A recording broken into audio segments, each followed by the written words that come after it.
Hi అండి, ఈరోజు egg biryani చేస్తున్నానండి.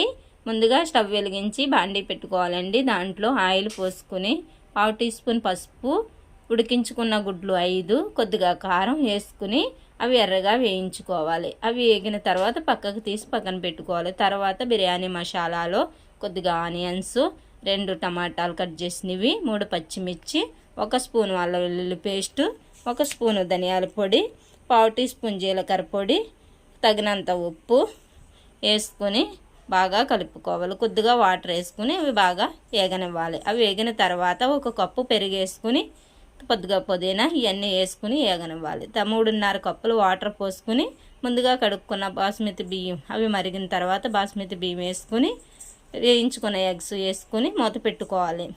20 నిమిషాలు ఉడికిన తర్వాత ఒకసారి చూసుకుంటే ఎగ్ బిర్యానీ రెడీ. అంతేనండి, ఎగ్ బిర్యానీ రెడీ.